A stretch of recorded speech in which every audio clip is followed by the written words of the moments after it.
So I presume everyone was here yesterday, right? Yes. Okay, so no newcomer, okay. Monday your throat, okay? Yeah, okay. I strained for too long. Okay.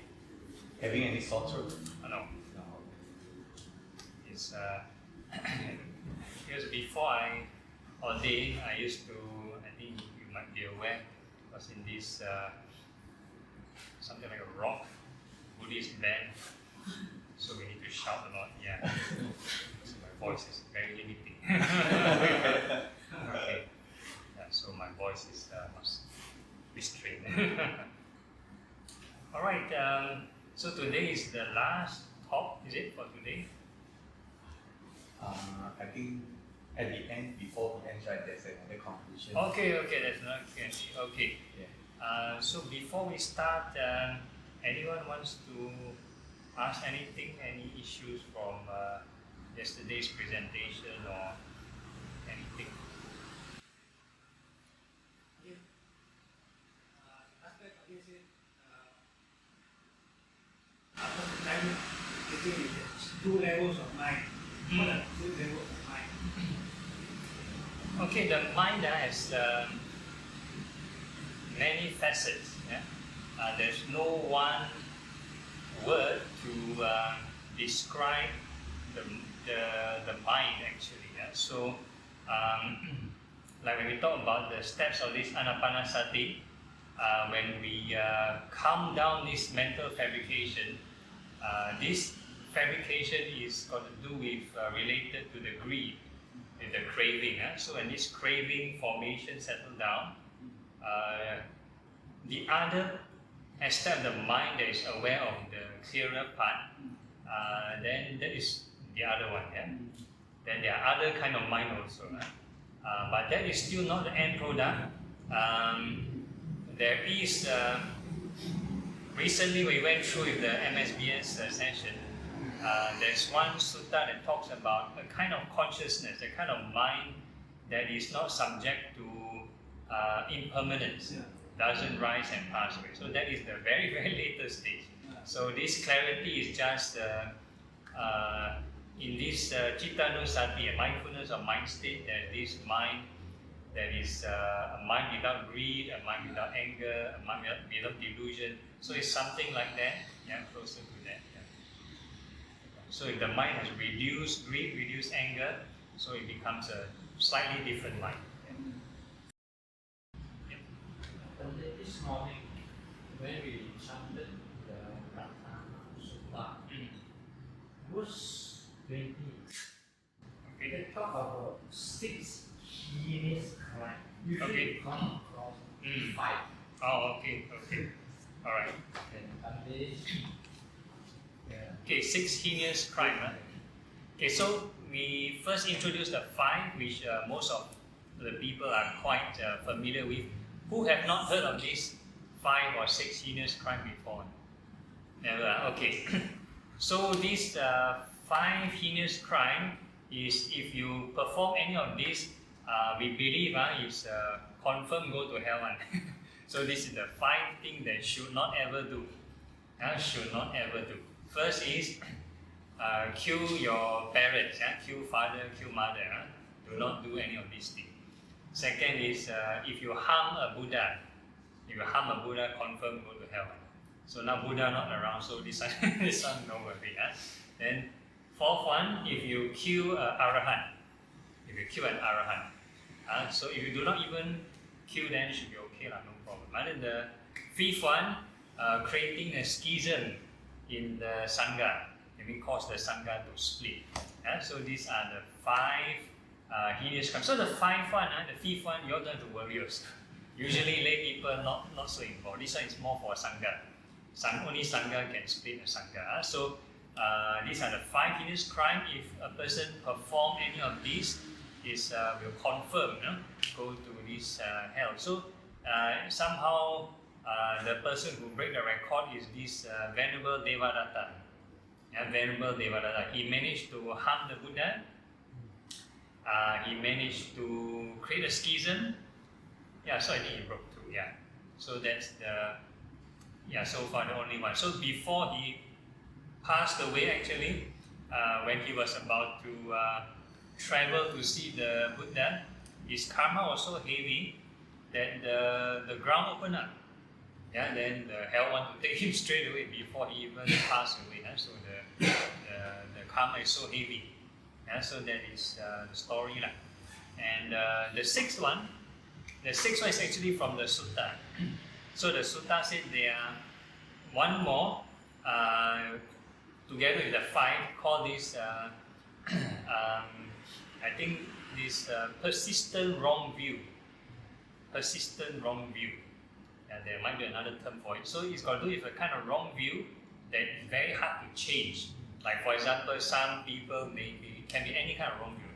For example, some people believe you must commit suicide and bomb another person to go to heaven, for example. So this is like a very strong, very stubborn kind of wrong view. No matter how you try to change the person, they still don't believe. So that one also considered part of the heinous crime, 6. So you can find this in the sutta. So there are total 6. Yeah. Okay. What about belittling Buddha? Some people, like people of other religions, Okay. they often like to criticize Buddha. Okay. Yeah. So I think everything will have this karmic result. Most of the karma is got to do with this negative reinforcement. So by perpetuating our own belief system or their own belief system, which may not be the truth, they criticize. They're not open to find out the truth. They criticize, so they are kind of mentally blocking from the truth. So they are just creating hindrance for themselves only. They are scolding us. Those believers of Buddha, well, shouldn't be in Buddhism, things like that. Yeah. So we have to face this kind of people sometimes. Yeah, so I think it's very normal. I think even in the Buddha's time also the same thing. The Buddha started to introduce the concept of anatta, non-self.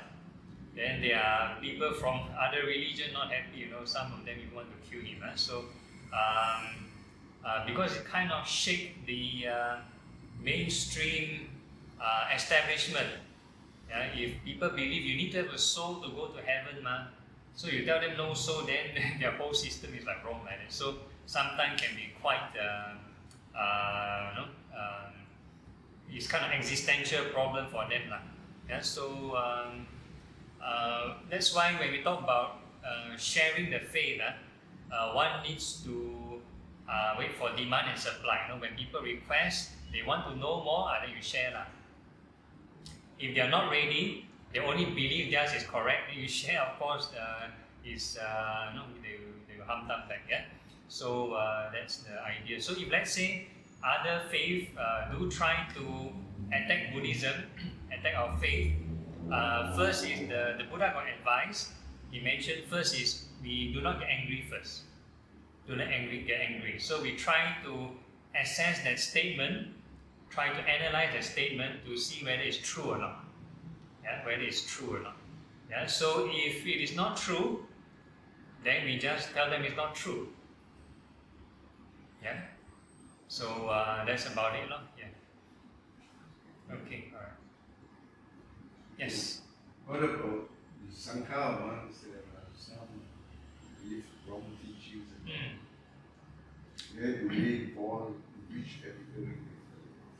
Yeah, so this is a very, again, sectarian political sensitive topic. So, like what you mentioned is very true to this current era because there are so many different traditions. Not only that, I think everybody espouse their own viewpoint. I also espouse my own viewpoint. I don't represent any particular. I'm not speaking for like the Dhammayut sect, or I'm not speaking for on behalf of Theravada tradition and that kind of stuff. So it's always good that the speaker is very clear. Like I'm speaking from my point of view, because if a person wants to represent a particular school to speak, And if the other monks from that system are not happy, there is like a monastic rule to like self-correction. So the monks in that community can actually, like lawyer, like charge the other monk and bring that monk into like this sangha transaction. Basically, it's like a mini court case for the monk. So the monks have to gather, then they have to accuse each other. You say this thing wrong, then they need to defend themselves and whatever not. So there is like a system. Then if found guilty, that monk will have to serve a certain rehabilitation process. Yeah, so if the monk did wrong, then the other monks of censure, then the community will hold this ritual, this sangha karma, and whatever verdict being given out, like how many weeks of rehabilitation and whatever not. So there is like a process.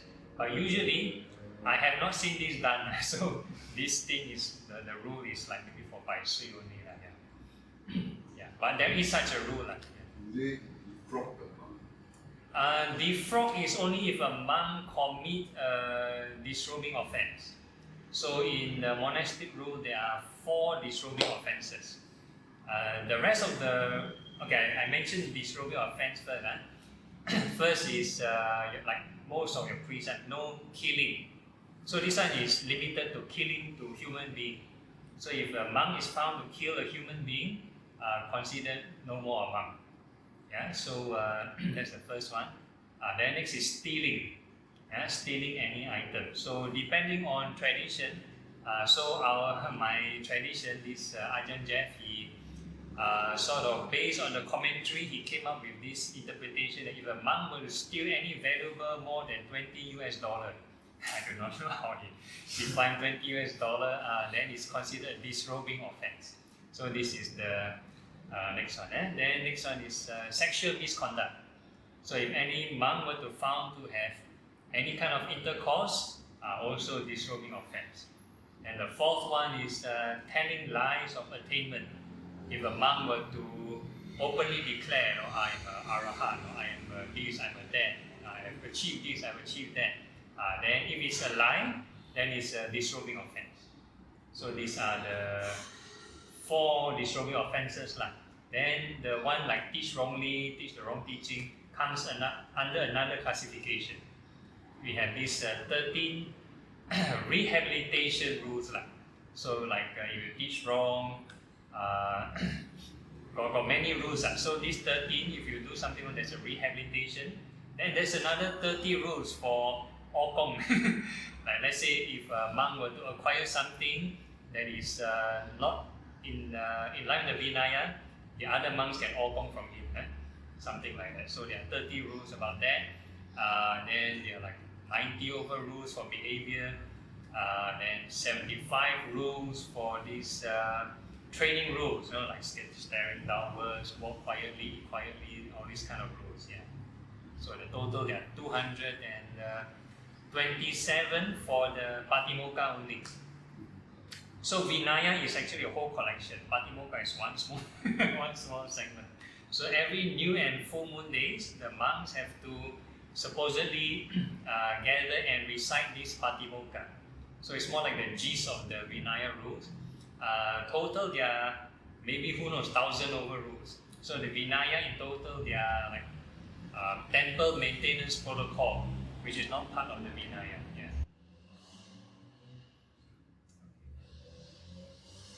Yes.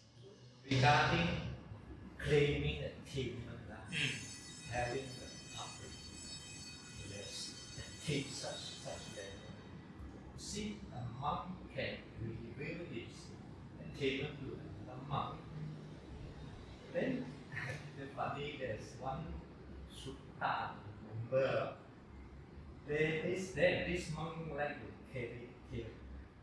He reported to Buddha, saying that Sariputta has claimed he has taken. Then Buddha asked Sariputta, why did you say that? But they comment this about claiming attainment monk.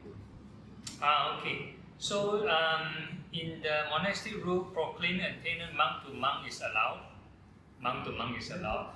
The Mojiya going report to the Buddha saying that Sariputta claimed that he has attained enlightenment. Yeah, I think it's quite common in the Buddha's time for the monks to, I won't say pauto, I would say it's more like to double check the Buddha. Yeah, double check the Buddha. So it's very common, like certain monks say certain thing, then they will report to the Buddha. Is it true or not? Is the teaching correct? Yeah, to double check. So it's very common in the sutta also you mentioned. But if it's like the case where you mentioned the telling tales one, then that is a bit more unique lah. So maybe the person hear wrongly or say wrongly, whatever it is, right? So I won't know. But I think remember Sariputta and a few other monks, if they were to reveal openly, and if it's the truth, they call this lion's roar. They call it lion's roar because it takes a lot of courage to reveal this kind of thing. Because once they reveal, basically they are inviting challenge. They're inviting challenge. Or people from other religions want to hamtam and test you really. So I will say that even in the Buddhist community now, also the same thing. Not many monks want to reveal, because if they reveal, we don't talk about other religion. Even the Buddhist community also want to hamtam the person. So if it's being tested by, we say moderate Buddhists, still okay. Sometimes there are various extremes, the Buddhist community. Let's say the very superstitious bunch of people. They think, oh, if a person is enlightened, they have some kind of mindset. If they think they doesn't talk about enlightenment, if you talk about stream entry or enlightenment, whatever it is, they will think, oh, you have some spiritual power, so they will start to ask you, can you fly? Can you this? Can you do this? Can you read my mind? So they'll test you. So if you cannot, that means you have bluff one. Or they will use like black magic.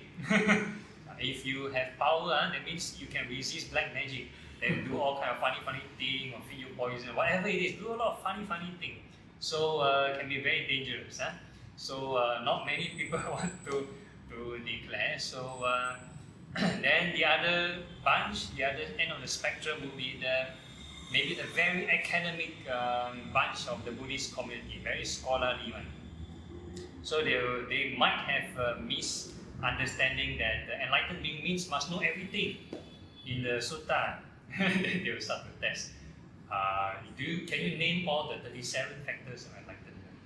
Can you name all the 90-something over states of mind in the Abhidhamma? So they'll start to test, right? So if the person I don't know, they laugh. So there is these issues. So normally the best is this kind of thing is reserved between monks, especially like teacher to student kind of relationship. Or even if there's no close spiritual mentor, most of the cases, even in the Buddha's time, a lot of them will wait until their last moment, their dying moment. Then when they're sick or about to die, then the monks start to ask them, have you realized the Dhamma? Or something like that. So at the last moment, then okay, then they reveal. So most of them will be like the play safe method. So that would be the most of the people's choice. So there are, of course, those who are at the forefront, most of the Buddha's great disciples, if they are at the front line sort of propagating Buddhism, then in a way sometimes they declare if not a bit problematic. So, back to this Brahma Vihara. Yep.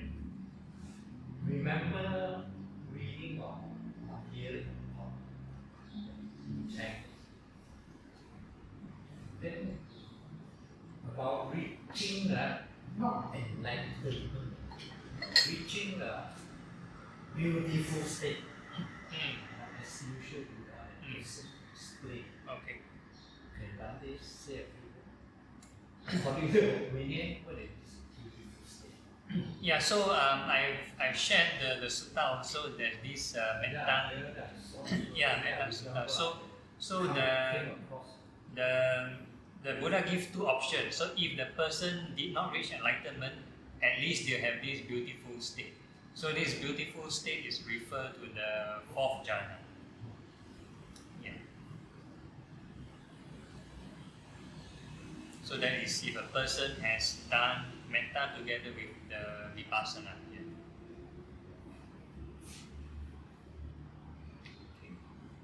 Yeah.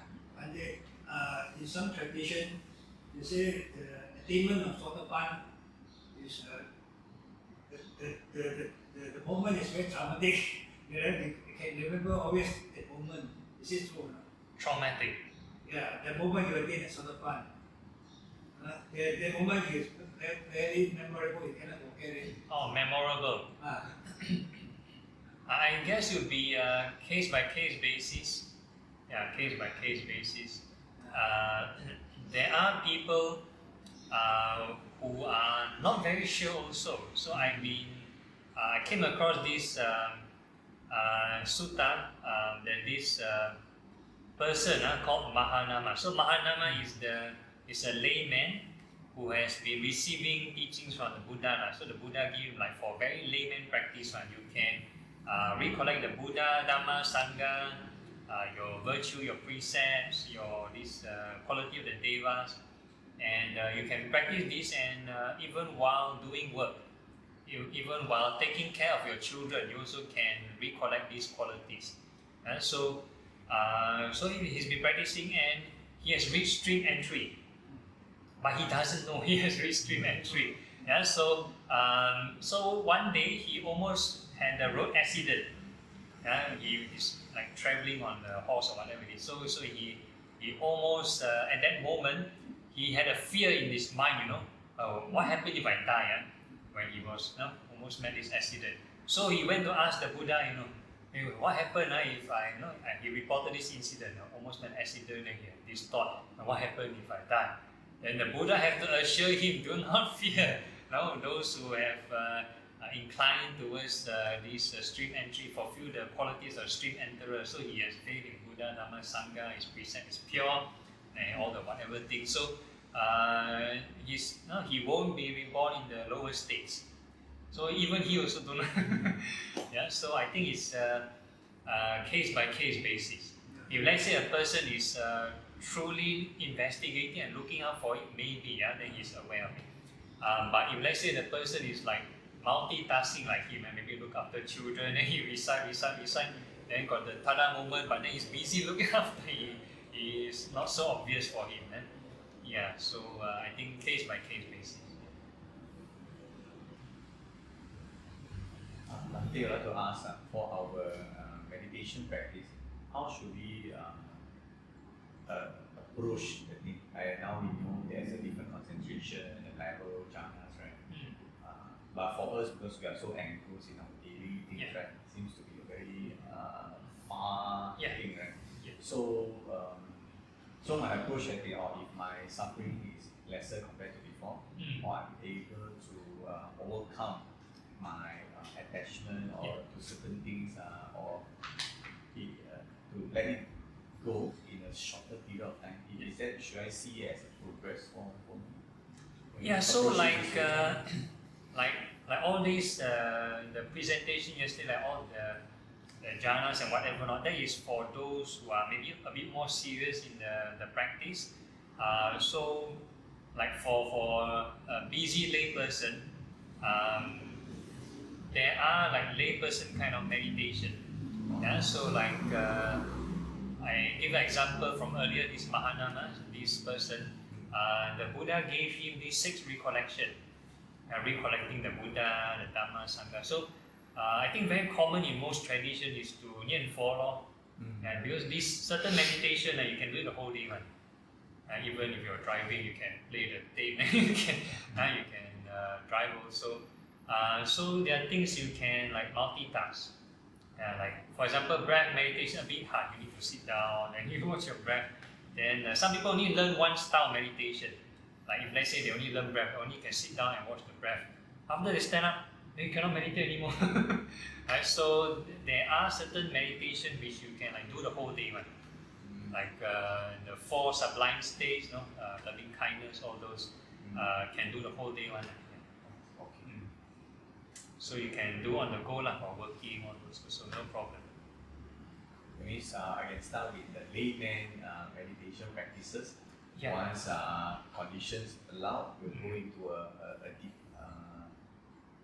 more advanced, I would say. Meditation practices. I won't say which is more advanced or not, because there are monks who do this during the Buddha's time and reach enlightenment. No? Okay. So it's about condition. If your condition is right for a secluded or solitude, then you can experiment on certain meditations meant for solitude. Okay. So which means now I'm layman, I focus on layman That's practices. right. Yeah. Yes. Pertaining to what Mr. said, it means as a lay person and if he understand the Dharma, if he constantly guiding or mindful in all activities, then it constitute part of meditation. Yeah, that's right. Yeah. Mindful of speech, mindful of deed, mindful of thoughts. Yeah, that's right. That would also Yeah, correct. see. Yeah, it's the Eightfold Path package. Yeah. You cannot have right speech without right thought. Yeah. So if a person can, let's say, customer service, out of professionalism, they need to say polite things. That doesn't 100% mean right speech, Sometimes in the mind they can curse and swear at the customer. So this one is, you want to talk about real cultivation, it's about you need to check your intention also. So with the proper intention, then whatever you say then is considered right speech. Yeah. So it's together. You cannot separate. Speech is speech, thought is thought, it's together. So, whether we say it out or not, many of us would like to attain liberation one day. So, the minimum level, of course, to become super fun. That's the simplest one. To be all reach of the me. What about discount, become a Dharma follower, faith follower,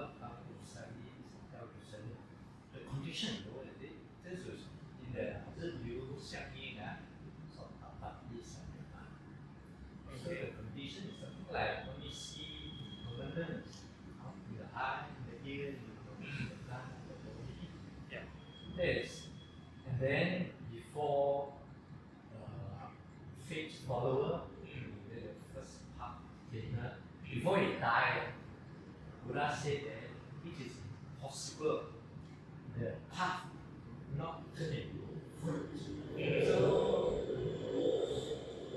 this is quite sort of encouraging, it's not so difficult to become first path. Okay. Become sotapan. Okay. For me, personally, I won't want to place my bets at the last moment. At the last moment of death, then you start to convert and stuff like that. Buddha said it is impossible Yeah. that at the death, Yeah, correct. the first part would not turn into first fruit. Okay. Maybe if a person is a first part attainer, he should become a sotapan Yeah, path and fruition. Yeah, correct. Yeah. before he die. Yeah, correct. Yeah, so the whole idea is because sometimes the path is a bit hard to confirm. So yeah, correct. So the best is if a person sort of experience or trigger these the bojjhanga factors. You yourself must experience the detachment and the joy of detachment. So at least this is more evidential for yourself, and work on it. on it. Yeah, so, yeah. So to experience detachment, so we need to contemplate a Impermanence. lot of impermanence. Yeah, that's Then right. only we develop devotion toward things Yeah. and then attachment. Yeah, so the faith followers, they haven't seen the impermanence, but they just believe only, So because anybody can say they believe, you see, so that's a bit hard to verify. Yeah, so sometimes, like I was sharing with Albert during my student days, there are like presidents from other Buddhist societies. Being president, of course, you must believe in the Dhamma, right? You must believe, but then they get converted to Christian. Yeah, so belief is one thing, you see. So how deep is the belief? Yeah, so that's another issue. So the best is the belief have to be converted to confidence. This saddha, this faith have different levels. So you need to have this experiential kind of saddha, experiential kind of faith. Yeah. The Buddha did say, so the Dharma follower, especially the Dharma follower, with certain degree of wisdom, then he accept the teaching. Yeah. So there's something what Nanda pointed out, attachment, because he already has this sense of permanence. Okay. Then there's a certain degree of attachment. Okay. Attachment is a key word. Yeah. So, following up to what Brother T is it that the Dharma, a faith follower and Dharma follower, faith follower, Dharma follower, they are lower than Asana? Yeah. Is it ranked that way? It's about how much evidence they see only. Yeah, how much do they experience only. So the faith one would be like they never experience, but they just believe only. The Sutta also says that the Dharma follower, faith follower will not be born on the lower, the woeful states. That's the reason why a lot of people say cannot get sotapanna, at least try to share some woeful state. The idea is like that because the Sutta seems to describe one who is a faith or Dharma follower, minimum he will not be born in the woeful state. Yeah, so again, because the instruction is not very clear, it's so generic that there are people. Have you heard of radical monks in Sri Lanka? Radical monks who are rioting and monks and stuff like that. You see, so on one hand, stream enterer is supposed to be a person who has like pure precept. The precept is they don't break the precept. Then on the other hand, you have we call it at least Dhamma follower because they study Buddhism. They have maybe degrees in Buddhism even, but then they advocate hate speech and oppress certain religious group and stuff like that. So this is very contradicting. Right? So how much of this Dhamma or faith follower can you consider a real Dhamma and faith follower? Yeah? So anybody can just go into a Buddhist college, take a course, and say I'm a Dhamma follower already. Right? So can be very loose, very loose. There's not much QC. Probably in the Buddha's time, because he can QC, you see, he can see who is reborn where and stuff like that. So at least he's there to verify. But nowadays, a bit hard to set the benchmark on how faith is the faith follower or how much Dhamma is the Dhamma follower. So nowadays there's no benchmark. So a bit hard to verify. So like what we mentioned, we use the play safe method. Do not count yourself in as a faith or Dhamma follower first. Try to aim something higher. Yeah? Yeah. Aim something higher. Okay. Talking about rebirth. That Ulamama is coming. So normally we write for our deceased parents, Okay. our ancestors. Is it yearly we do it? If there is rebirth, we may not be in that realm anymore. Yeah. So Okay. we won't know, is it? We just keep on writing. Is that the way? Okay, so you have a very good question. So this Ulambana, I think there's a lot of cultural syncretism because like in China, I think Ulambana is uniquely for the Chinese Mahayana Buddhism. In Theravada, there's no Ulambana. Yeah? So initially, maybe in China, the folk religion started first. They have this Hungry Ghost Festival.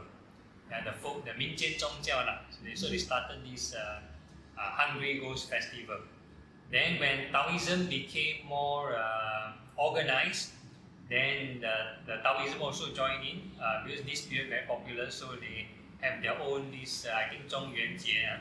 So they have their own version. So it's not the same as Hungry Ghost Festival, but the concept is more or less about the same. Talk about filial piety. Then when Buddhism came to China, then this is a popular event, so they join in also lah. So they have this Yulanjie.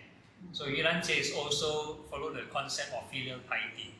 Yeah. So the concept of relatives, if they are reborn in this lower realm, we can do something good to dedicate the marriage to them, to help them. So this is like universal across all tradition. So nothing wrong with that. But how do you call it?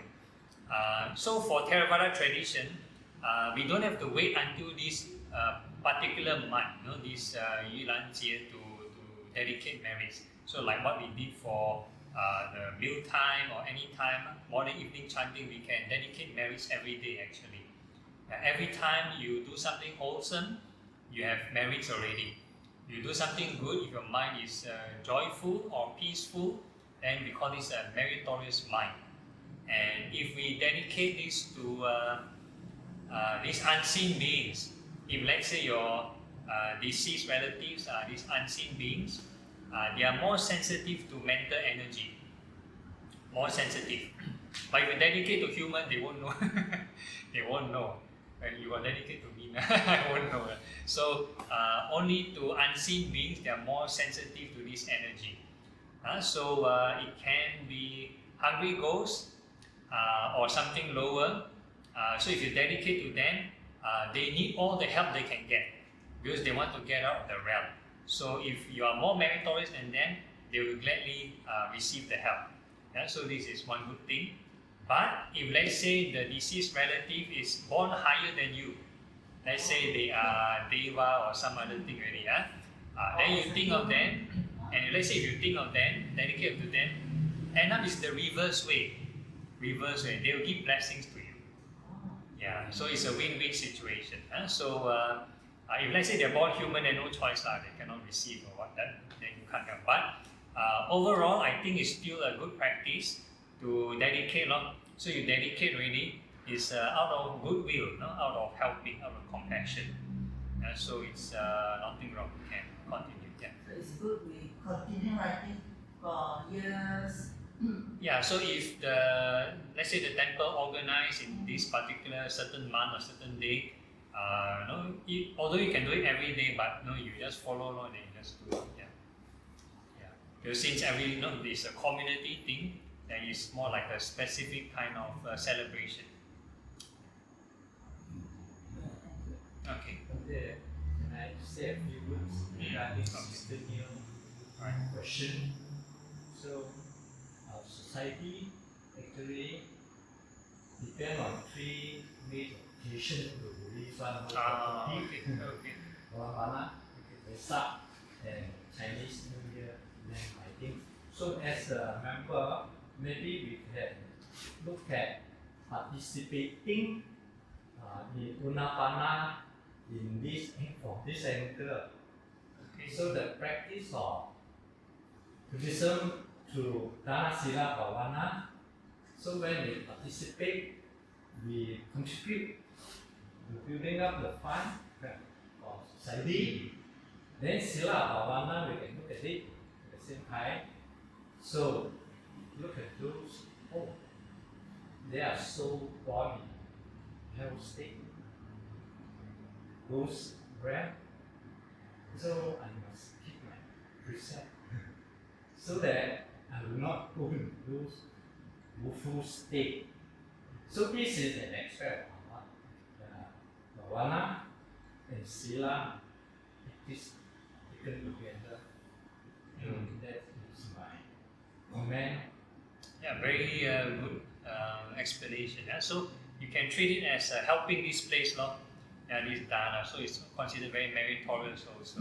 It's helping. That means no harm done even if they have gone to other ranks. Yeah, no harm done. Yeah. Right. Yeah. One day, that case, mentioned today that somewhere behind there. Yeah. So if we not say safer, more appropriate, marriage have to keep all goods, not necessarily to relatives. Okay. Be a personal impression. Yeah.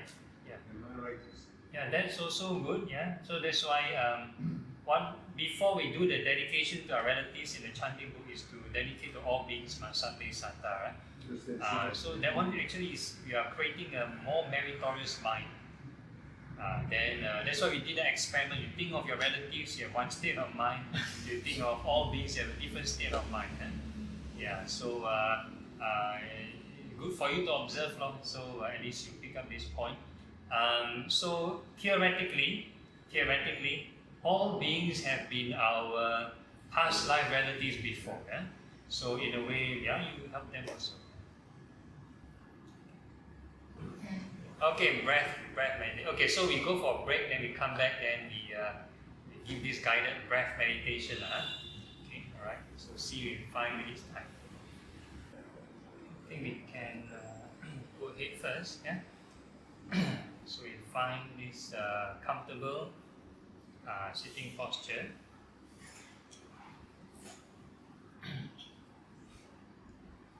Make sure the back is upright. And the rest of the body relaxed.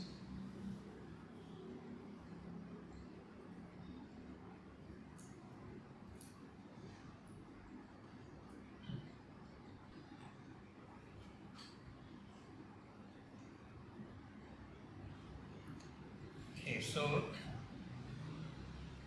to further relax this body, which is bodily fabrication, we can be mindful of these sensations of the body, 4 element sensations of the body. So the 4 elements, like we repeat from yesterday's session, earth element represents any hard or soft sensation. Fire is hot and cold. Wind is any kind of movement, fast or slow movement. So that is related to the breath. And the water element is the moist or dry kind of sensation. So when we feel these sensations in the body, there is no need to purposely direct, say, okay, I want it to be on my left hand, I want it on my right hand. It may appear anywhere, doesn't matter. As long whatever sensation appear, we wish it well and happy.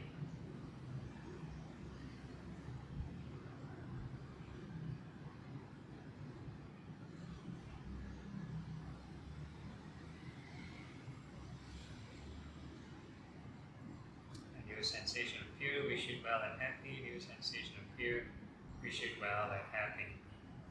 So the emphasis is on right thought and right effort.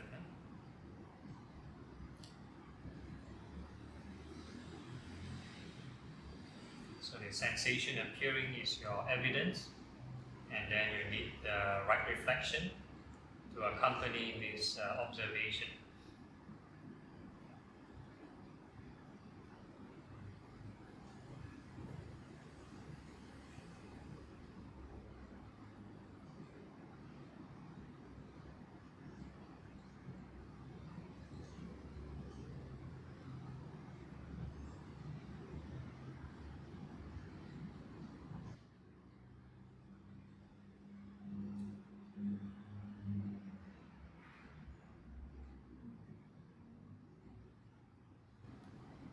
sometimes these sensation, these elements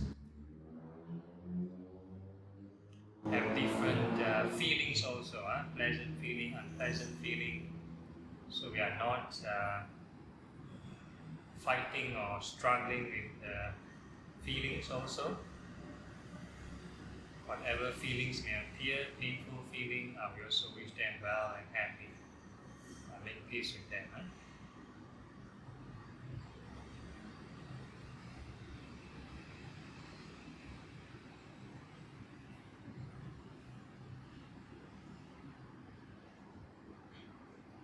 So there's a deliberate effort to make peace. New sensation detected, wishing well and happy. New feeling arise, wishing well and happy.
So at this point, you may choose to remain with using the entire body, or some people may be comfortable choosing a different area, the area where you want to feel your in and out breathing. So you can choose a small area. Some people can prefer below the nostril, above the upper lip. Some people want to feel an abdomen. So wherever the in and out breathing is obvious, or you want to continue to maintain the entire body, the large area, that's also fine.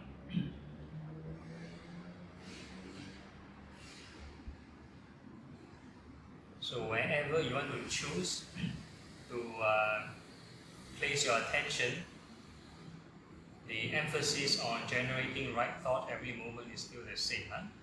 So every time there's an inhalation, wish the breath well, exhalation, wish the breath happy.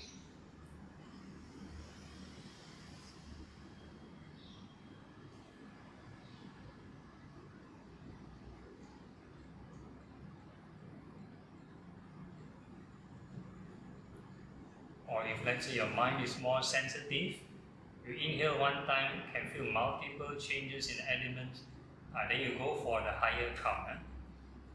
Anything that has more change, then you go for that.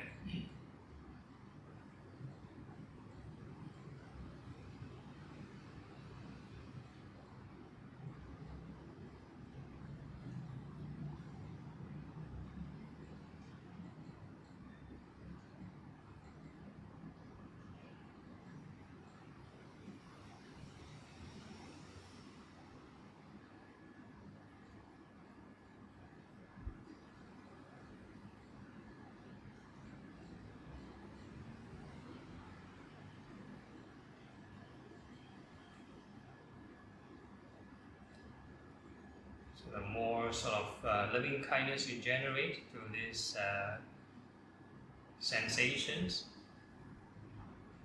then you're slowly transforming the mind from some angry mind to a not so angry mind.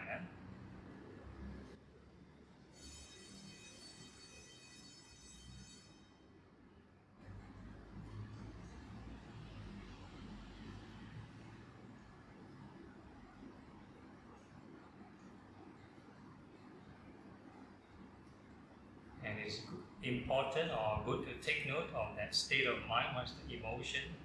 What's the level of lightness or clarity?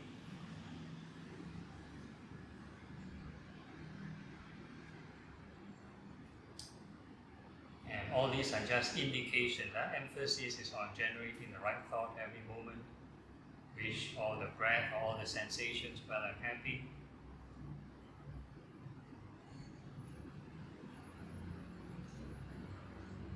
So at any point throughout the way, if let's say the breath gets more refined until you cannot feel the physical breathing, then never mind, continue to feel the sensation. Keep on wishing it well and happy. We still consider it as the mindfulness of the in and out breathing.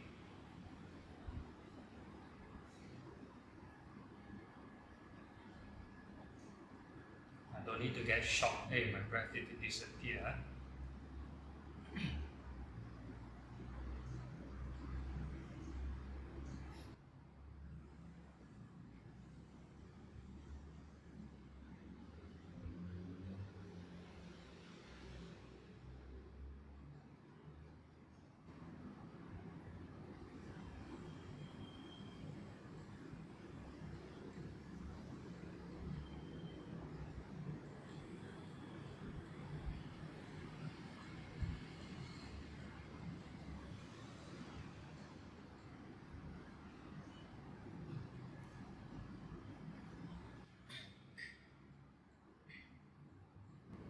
Only precaution is never leave the mind idle.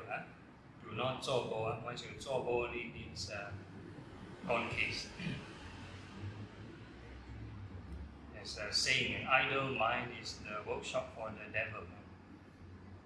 Once you do not think, that all the hindrances will come.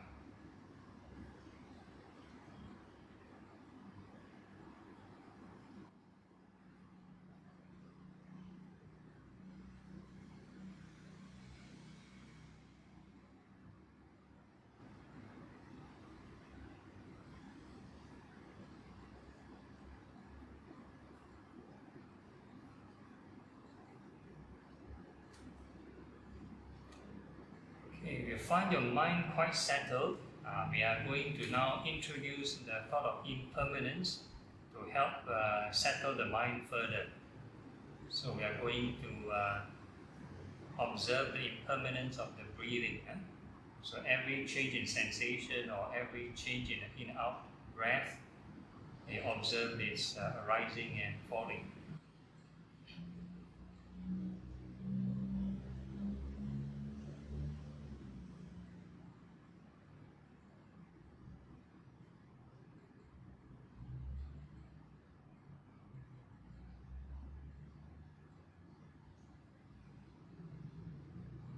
The same concept, you need the first aspect of the evidence, your observation, and the second aspect you must mentally note, sub-vocalize. In the mind you can use any word or phrase that is associated with impermanence.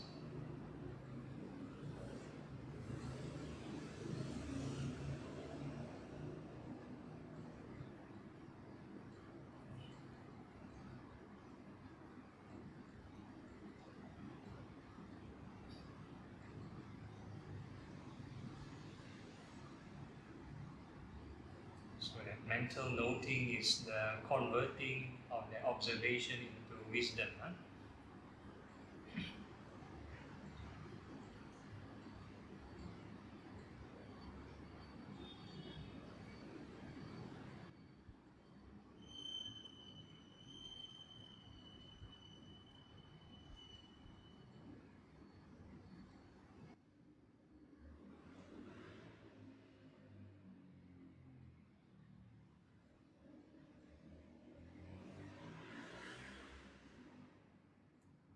Your challenge is to see how far can the mind settle down. The more you detach, then this craving on this mind will settle further to a point where you cannot settle anymore.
Okay, so if the rate of settling is like very negligible, then we call this the stability point, or this one-pointedness of the mind.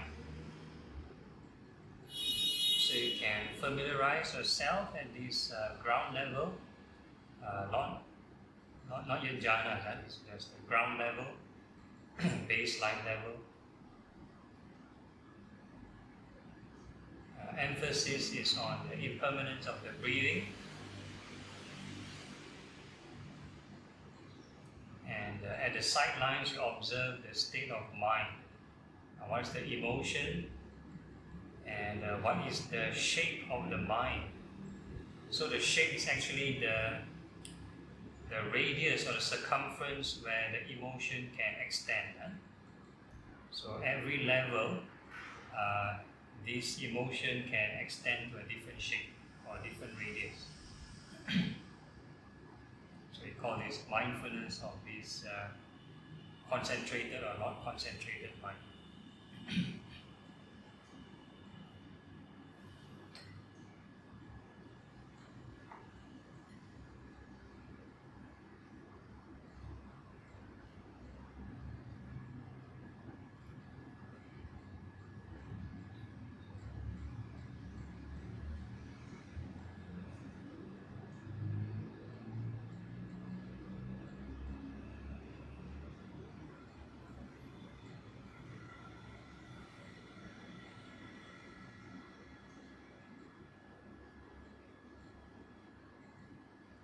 You don't have to purposely force out the shape. Whatever is observable, and that is your own evidence.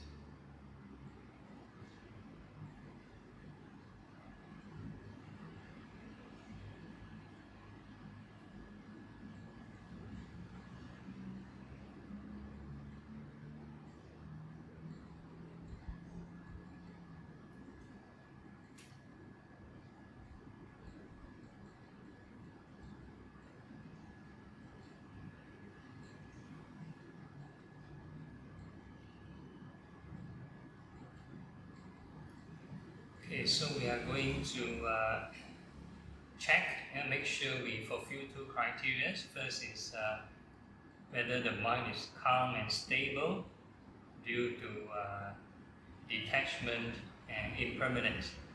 So that's the first criteria. Second criteria is that you've taken note of the state of mind. What's the emotion, what's the shape? So at this point of time, probably nothing that unique.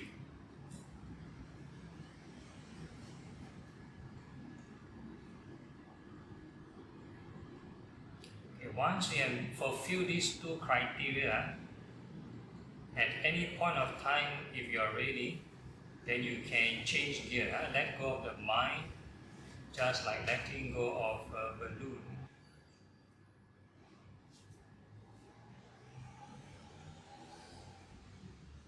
So when you let go that time, you just observe any change in emotion or the shape of that emotion. So you don't have to force or push or anything. Let the mind evolve naturally by itself.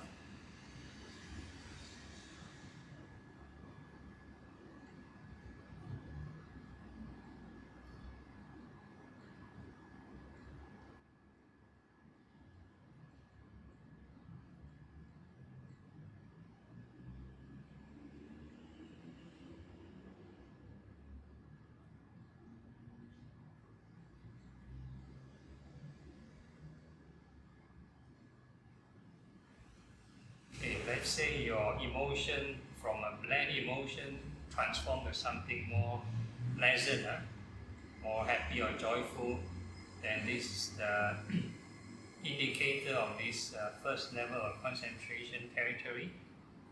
So we're going to multitask, we're going to take note of this emotion, and in the meantime be mindful of the impermanence of the breathing for these craving formations to settle down.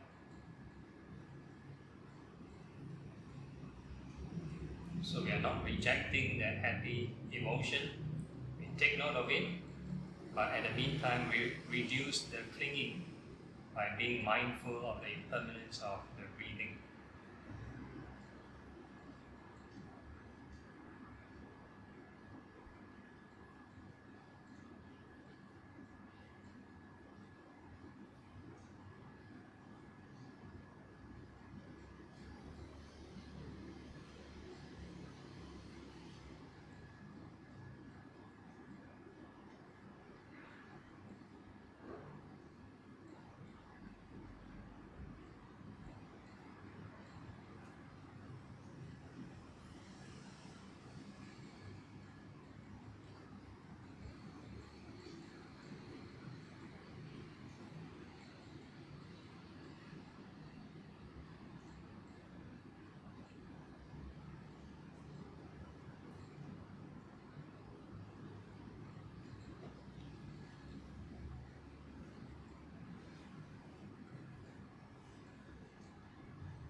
And if your mind starts to calm down again, relatively calm to this stability point, then we can familiarize ourselves with this first level of concentration.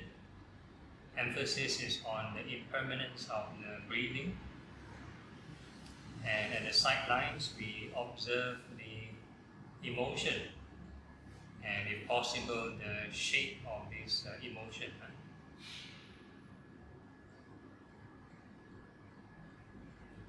We call it being sensitive to the mind.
Okay, so make sure we fulfill the two criteria again. First criteria is that the mind is relatively calm due to detachment and impermanence.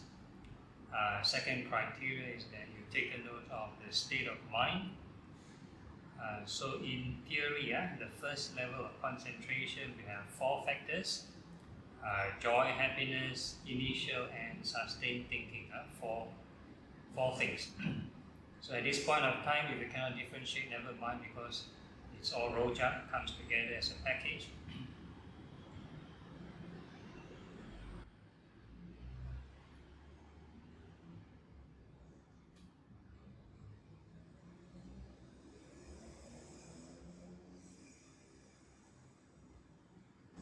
And once you have fulfilled the two criteria, then whenever you're ready, then we can let go of the first level, just like releasing a balloon. And once you let go of the mind, then you just observe any change in emotion or the shape, and you don't have to push or do anything.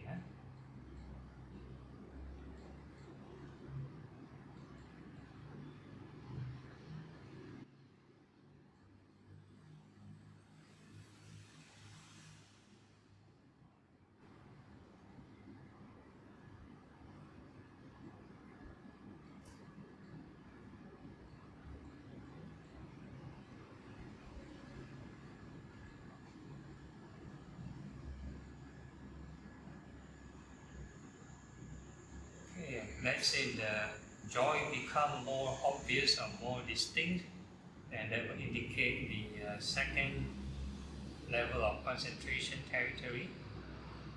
So we are going to simply multitask, take note of this emotion, and in the meantime, the impermanence of the breathing.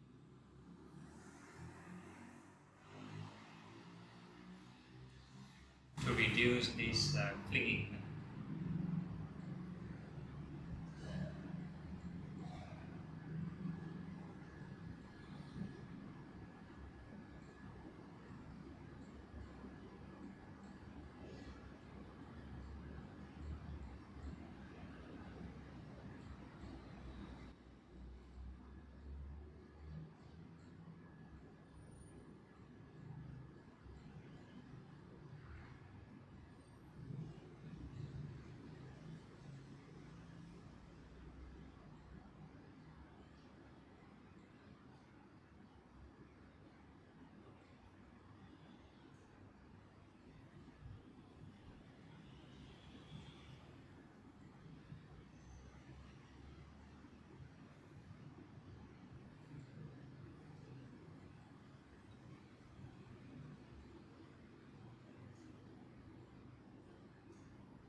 Okay, you find your mind relatively calm. That means it has reached close to the stability point.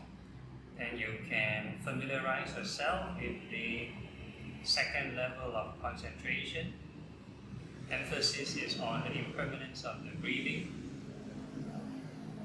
And at the sidelines, you observe the state of mind, what's the emotion, and the shape or the area of this emotion where it extends.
make sure we fulfill two criteria. First criteria is the mind is calm and settled down due to impermanence and detachment. Second criteria is that we take a note of the state of mind. So in theory, second level of concentration is just two factors, is joy and happiness. So the reason why this joy seems to be more distinct is because of the disappearance of this initial and sustained thinking. So these are basically the background cluttering thought processes which obstruct the emotion.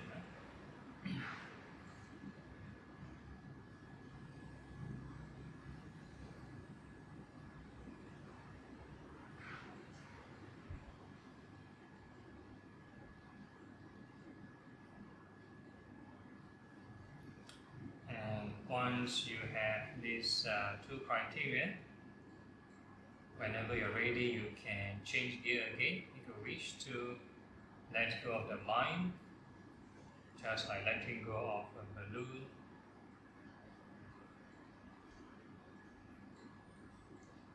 And once you release the mind, you don't have to push or do anything. Then expand, evolve by itself, and you observe any change in emotion or the shape of the emotion.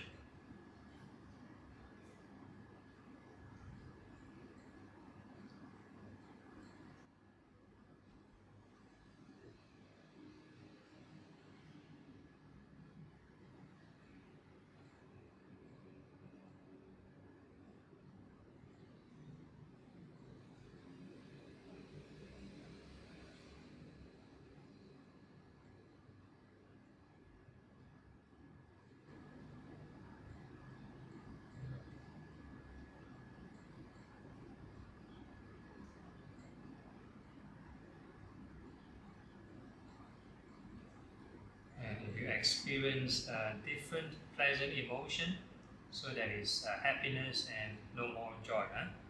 So you're going to take note of this happiness and multitask impermanence of the breathing for the mind to settle down.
find your mind relatively calm, then we can familiarize ourselves with this third level of concentration. Emphasis is on the impermanence of the breathing, and at the sidelines you observe the state of mind, what's the emotion, and what's the shape of that emotion.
So make sure we fulfill two criteria. First criteria is that the mind is relatively calm due to impermanence and detachment. Second criteria is that we take note of the state of mind. So in theory, the third level will have two factors: happiness and some equanimity.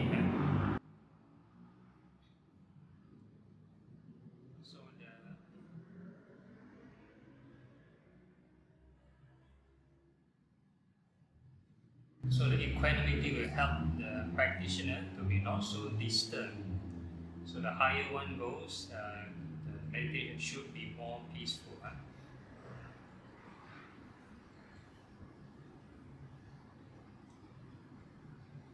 And once you have the two criteria, whenever you're ready, then you can let go of the mind, just like letting go of a balloon.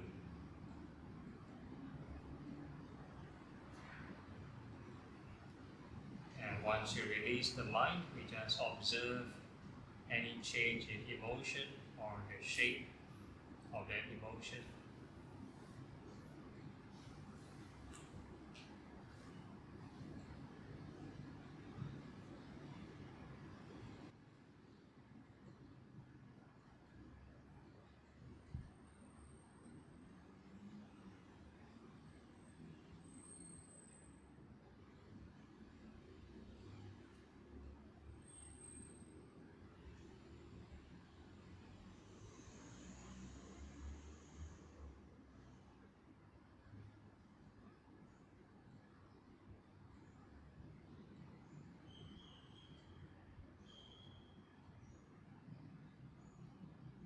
Okay, so if you have reached the fourth level, there should be no more happiness. So it's neutral and refreshing kind of emotion called equanimity. So we take note of this equanimity and the impermanence of the breathing for the mind to settle down.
find your mind relatively calm, then we can familiarize ourselves with the fourth level of concentration.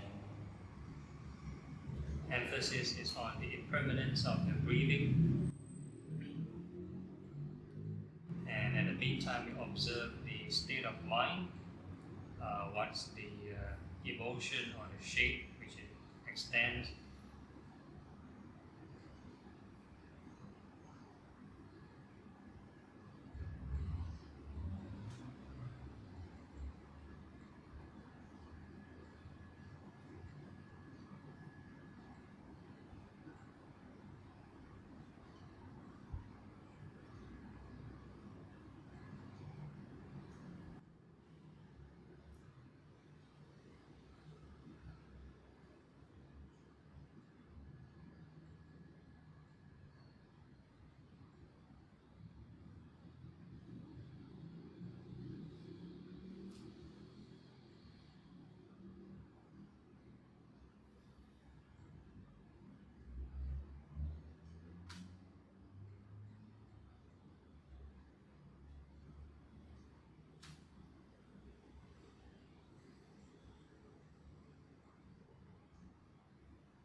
So we make sure we fulfill two criteria. First criteria is that mind is calm due to impermanence and detachment. Second criteria, we take note of the state of mind. So in the fourth level, it is just one factor called equanimity.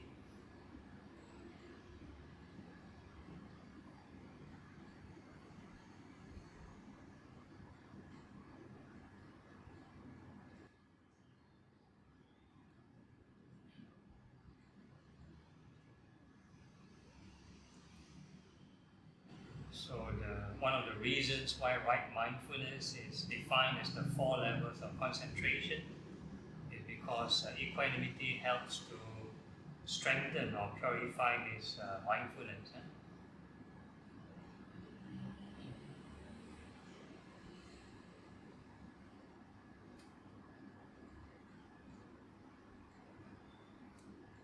Okay, so this time round, we are going to go stand. We are going to level 3. We're not going up, we are going down. So we make a wish to go back down to level 3.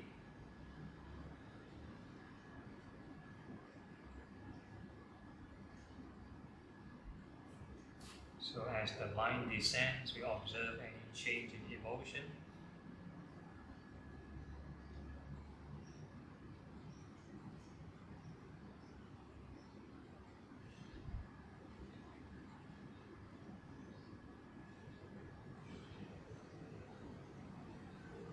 So if the happy emotions start to return, so that's an indicator you are at the third level.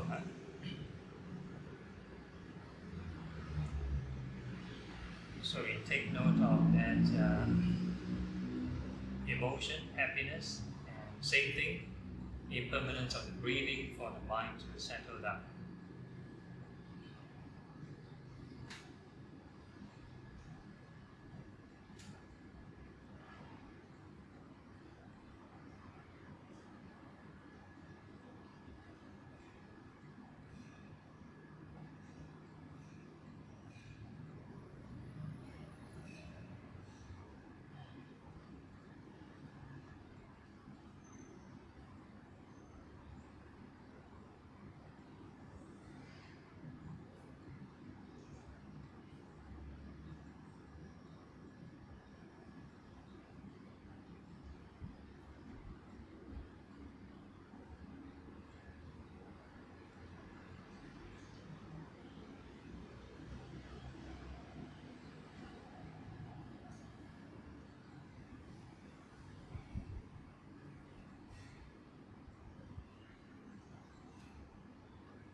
mind is quite calm and settled down, then make sure you fulfill these two criteria. You take a note of the state of mind, what's the emotion.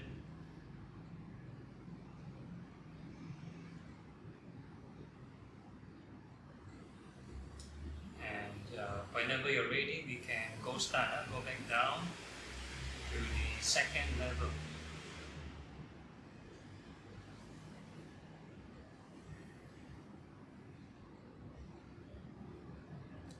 And as the mind descends, you observe any change in emotion.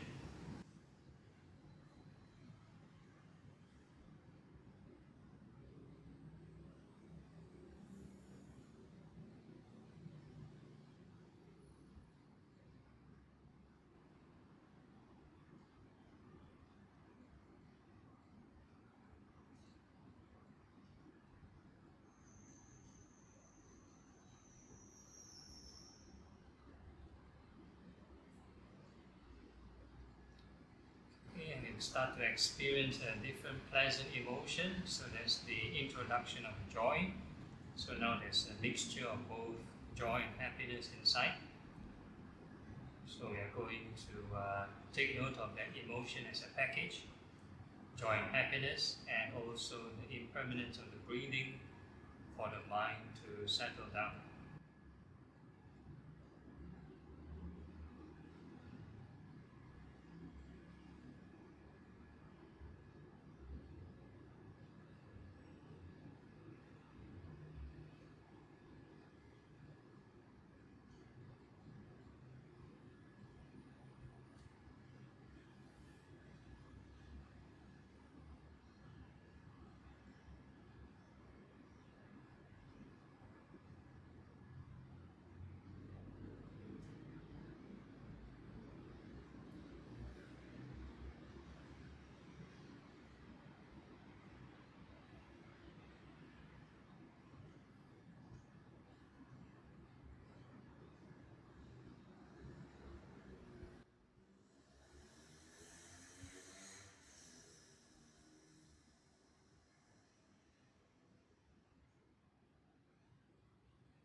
If you find your mind quite settled down, make sure you fulfill the two criteria.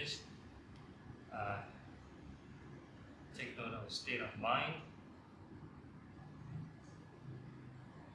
on this second level. And whenever you're ready, you can go back down to the first level, level 1.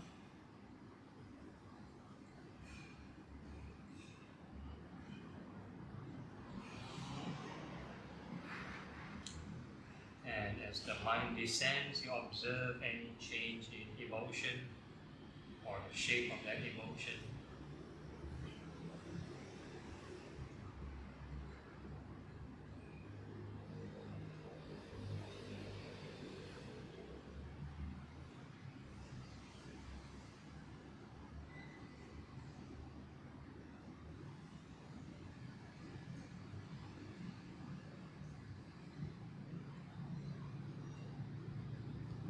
So you find that joy and happiness start to reduce.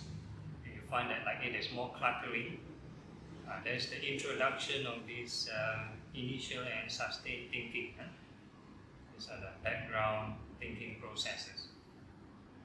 So we are going to just take note of that emotion as a package, and also the impermanence of the breathing for the mind to settle down.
find your mind calm and you fulfill the two criteria.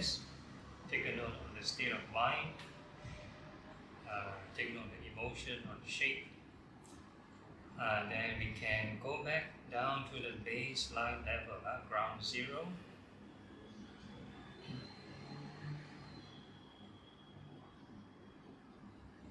And as the mind descends, we observe any change in emotion or the shape of the emotion.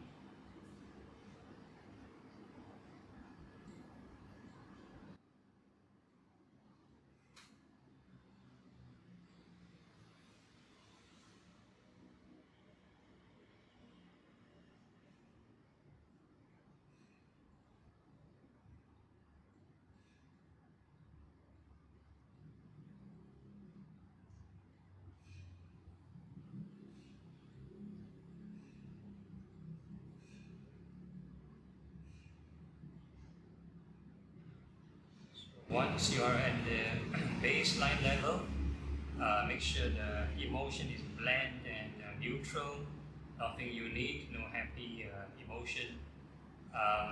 Then can maintain this state of mind, mindful of the impermanence of the breathing. So regardless of any states of concentration or no concentration, so the mindfulness of impermanence is to help to reduce this craving.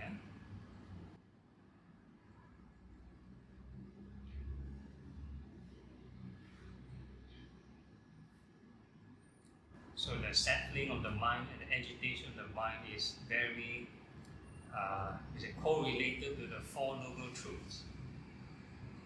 If the mind is agitated, means there's tension, stress, and suffering. If the mind is settling, there's the cessation of this craving and tension.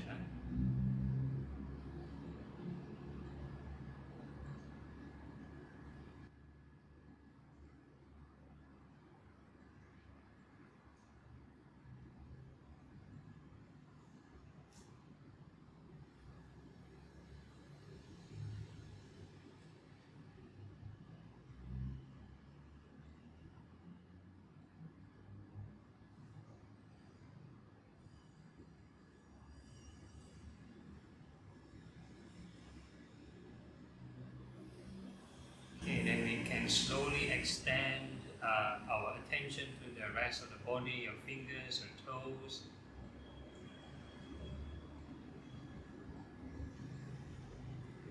So even though we open up the restrictions, there's an opportunity for clinging or detachment. So always be mindful of impermanence whenever large your area of attention.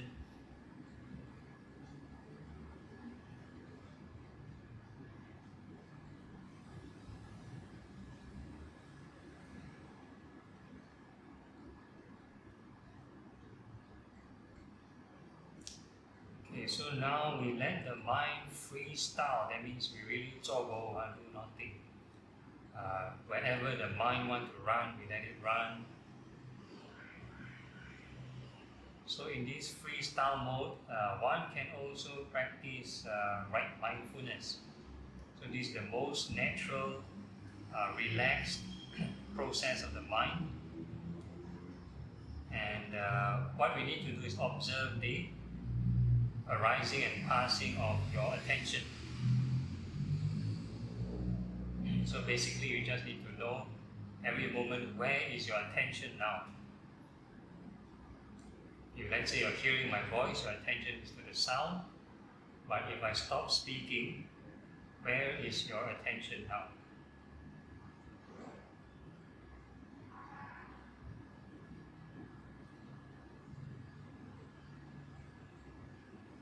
And so every moment you need to observe this arising and falling of this movement and this attention.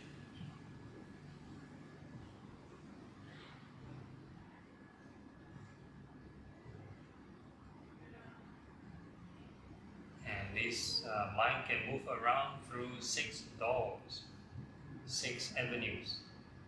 Your eye, ear, nose, tongue, body, and mind. So the whole idea is there's no interference, no controlling, no directing. Let it move by itself. Your job is just to be a GPS tracker. Just track and know where's the location of your mind or your attention.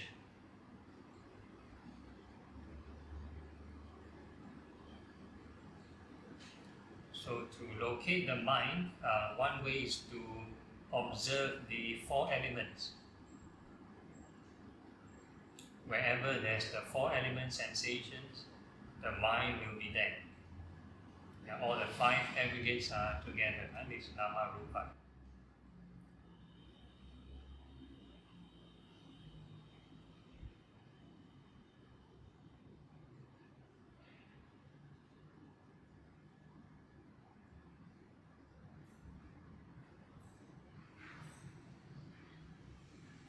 So this is the meditator's version of play catching.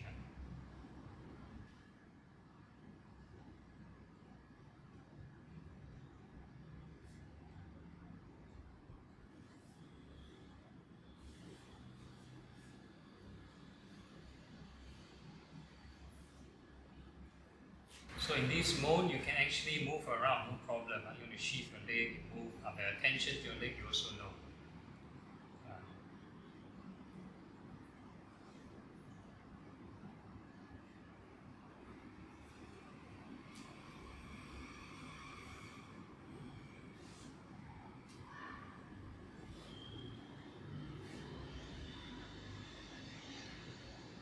And you can choose to investigate one by one the five aggregates. Yeah, so the sensations are the four elements. That's the form aggregate. You can do one by one the five aggregates. Next, I can start to question, facilitate this investigation. So you can first ask yourself, by itself, are these four elements, are they permanent or impermanent? Without you interfering. Are they always the same temperature, always the same density?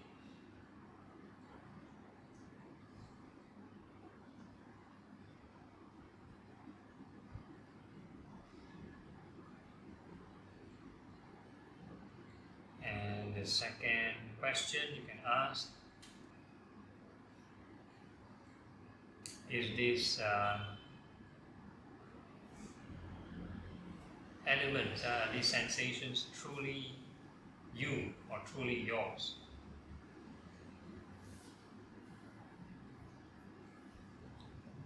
And the third question, follow-up question is, if it's truly you or yours, that means you should have total control over these sensations. Can you tell it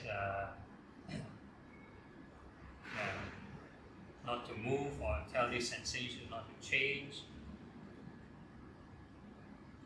And if you control it, will there be tension and suffering, resistance and suffering?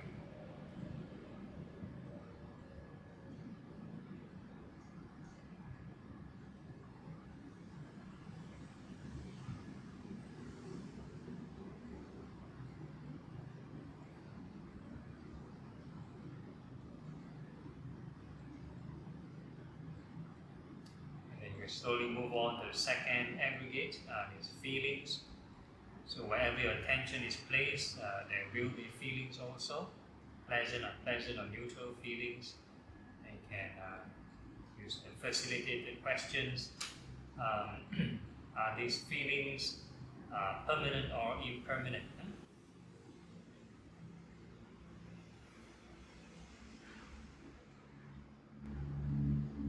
Is it always the same without you interfering?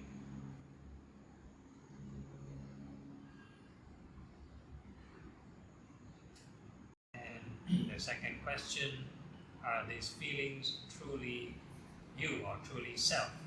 And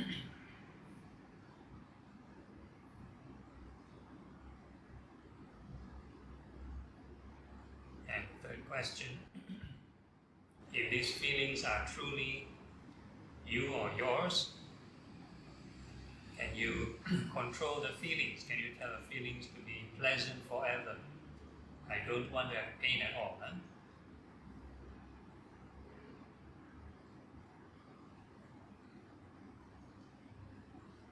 And if you're trying to control or change these feelings, will there be any tension or stress? Will there be any suffering?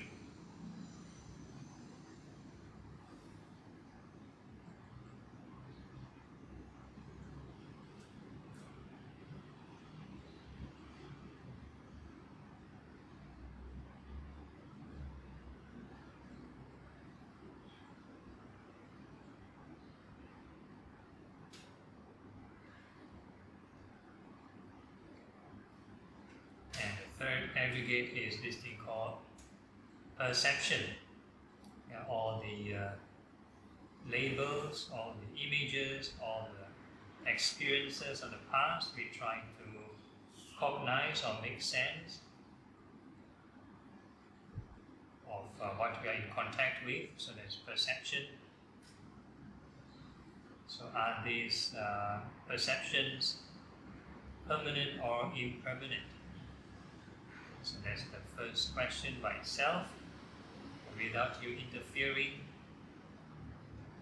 these memories, can you control it? Can you tell it, I only want to select those nice memories? Huh?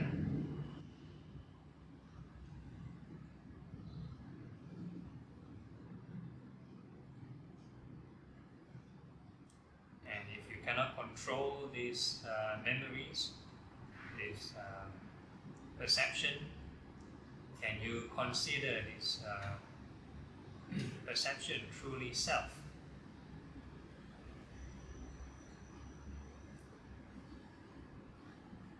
Will there be suffering if you're trying to relabel, recategorize these memories and perception?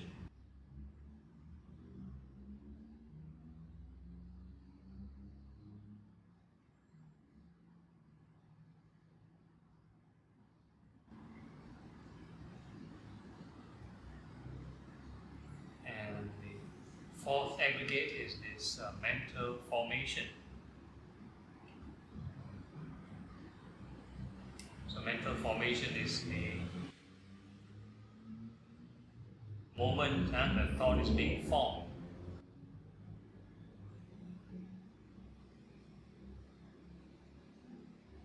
So currently your attention is at one place, and then the next moment you jump to another place. So the jumping and forming to another place is called mental formation.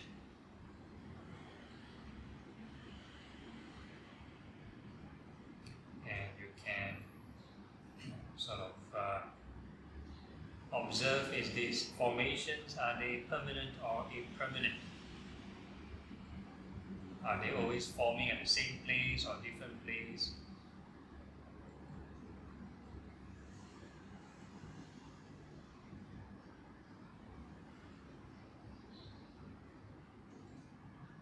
Are these formations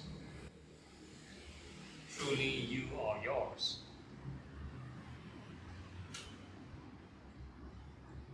And you try to control these formations, will there be stress or suffering?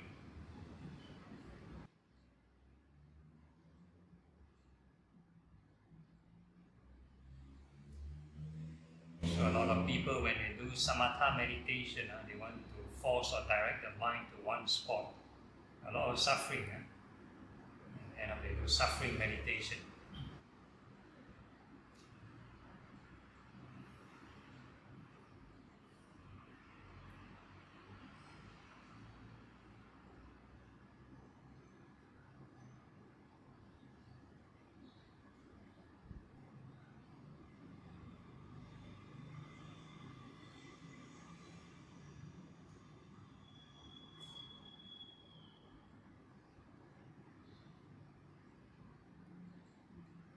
So whatever sort of insight you discover, then you can reapply in your other forms of meditation. So you have new technology being infused. So that whatever samatha meditation you practice will not be so suffering next time.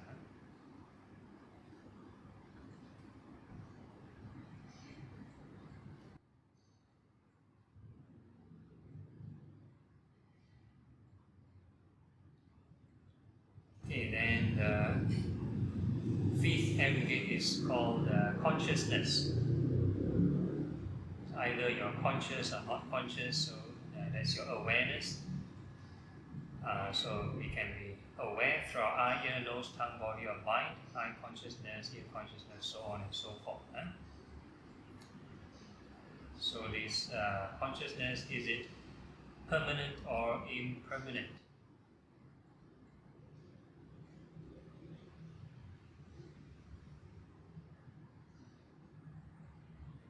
Can your consciousness, for example, be at the ear consciousness 24/7?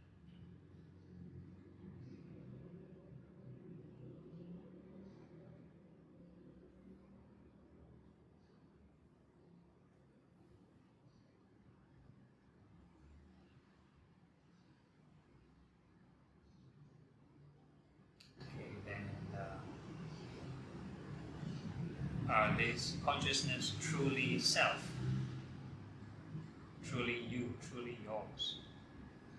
So if you try to control this attention, will it be stressful and suffering?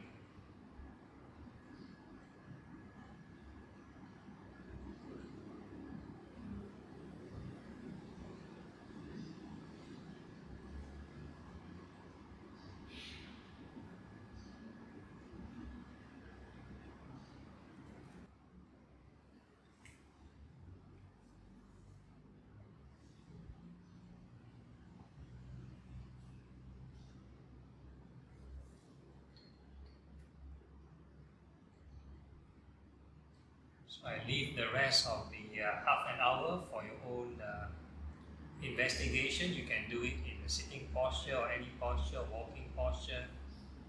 So you have something to contemplate, to investigate. So these 5 aggregates and the 6 senses, they are there regardless of posture. You sit down, your ears are still there, your eyes are still there. You stand up and walk, your ears are still there, your eyes are still there. So it's about the either right reflection or wrong reflection.